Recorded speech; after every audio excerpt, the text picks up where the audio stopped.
Ladies and gentlemen, we need your attention for a few seconds. This short presentation starts in 7, 6, 5, 4, 3, 2, 1.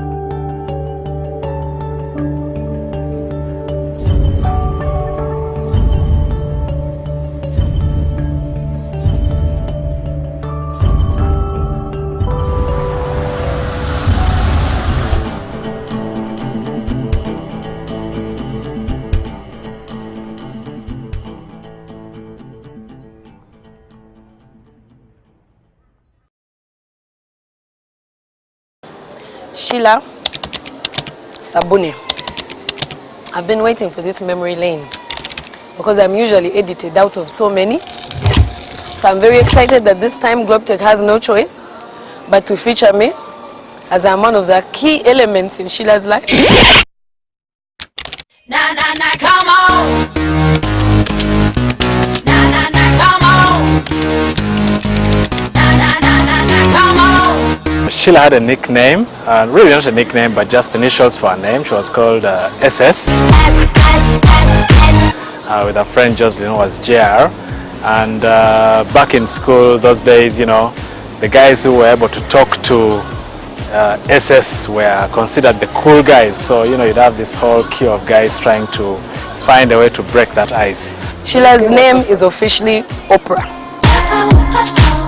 Because she deals with issues of the heart, she listens, she gives advice, good advice, bad advice.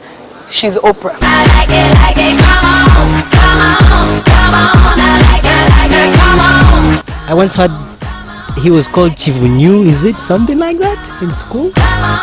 He couldn't play football, so they said he had jiggers or something like that. John Fene. Reason, his favorite fruit is jackfruit, which is fene in Luganda.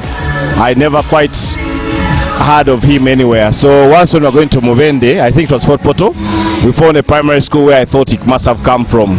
So I think that's his nickname, Chenjojo. I have been with this guy for the last 22 years since I met him in Namasagali. And I gave him a code name, Kawaya, because he used to be on and off. He's one of those people that I met through the game of golf, and is popularly known as self-destruct because on a round of golf there's always this one hole that he plays so badly. Self-eject. John would be playing super well and all of a sudden he would just lose everything. So we called him self-eject or parachute. He would parachute from victory to the worst. All John's nicknames have been centered around, okay, for the ones I knew when I was young, but it was very bad to use them because, you know, I was smaller than him, so you know what happens. But the nicknames were around his name, and it was either Chivunyu, Chivundu, Chivu, something. You can add after Chivu, you add anything. That's his nickname.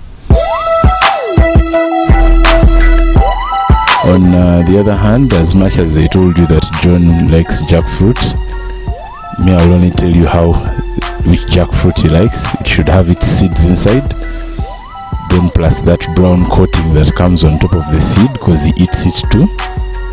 And he doesn't like it from the supermarket, he likes it straight from the tree. You can actually need a knife, by the way, to get into it. You just put it there on the table, even if it's the sitting room, he knows how to do his thing. John loves the mirror. He's always looking at himself in the mirror. He has to be smart and he wants to look classy and look really, really nice. But on the other side, we know you blow hot and cold sometimes. So I'm hoping that Sheila will regulate you so that you don't go cold. Banange Sheila likes adrenaline. There is nothing she has not done. I think whitewater rafting, these things that the Zungu do. Bungee jumping, mosquito landing, what. Those are the things that keep Sheila going. So please, John, every so often, make sure there's an adrenaline rush. Maybe you can just throw her over the balcony every now and then so that she can continue to be happy. Once you met her as your friend, she became like your best friend. I think she was a best friend to everybody she encountered. because you had a bond that you formed with her that you couldn't even tell that she had other friends. You were at a certain point, at any time that you interacted with her, you are going to be the most important thing at that particular time. I could call her up on any matter and she always knew the right thing to say. She ostracized the moment. He wanted to become a musician, and he wanted to join a group called, I think it was called, they were singing some song called Kakokolo, and he believed he would become a musician then. At every stage we had curfew at home. But for John, even if the curfew was like 8 o'clock, it would always be 10 o'clock. Back when we were young, he and Trudy took us to go and steal mangoes from a home that was about 200 meters away. And while we were at it, somehow we saw Dad's car approaching. So John put me down and Trudy, and they took off and they went home. But by the time I got home, there were certain sounds coming out of the house that were not friendly, and John made the loudest noise. So I am very sure that he's one person that did not like being caned.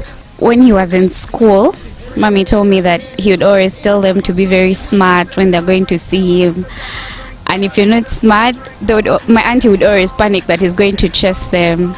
They'd even have to buy new clothes sometimes. I got my drink, and my two-step, my drink.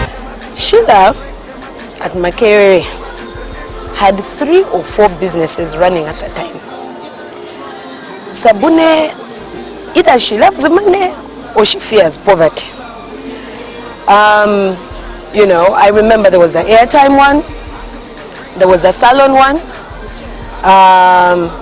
the time where she had a Bajaj. I mean, there's literally nothing Sabune has not yet done that's under this God's good earth. Maybe second-hand clothes she's not yet done. But she's a mukuju. She was one of the first girls, because in primary school we used not to, the girls would not talk to the boys, and she was one of the first people who broke that rule that we used to say of no cooperating. So hopefully you continue with that enthusiasm and that charisma and being able to talk to people and bring people together. She always went home on the weekends to be with Makazi. She always had time for her. She was never too busy for her.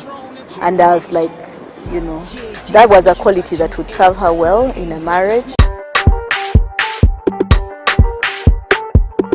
Sheila and John met on Sheila's adventurous, I don't know, her escapades. As usual, she was looking for her adrenaline rush now out of this country. I think they're going somewhere in Asia. Her and Jocelyn, you know, earlier this year. I believe it was Thailand, it was in Malaysia, and you know, God brought John. John is actually the person who she booked her tickets through to go in that her new adventure. So, you know, in her adventure, adrenaline seeking, Sheila met John. A few months ago, you started disappearing from the game. We began wondering what was going on. Eventually, when we learned what was happening in your life, we were happy with you. So we knew you had to find time for your newfound friend. And I'm happy to finally see that you're getting married. Looking for my Johnny. I'm looking for my honey. I was in school and I received a call from John, and he was so ecstatic. He said he had met somebody and said this time she's the one.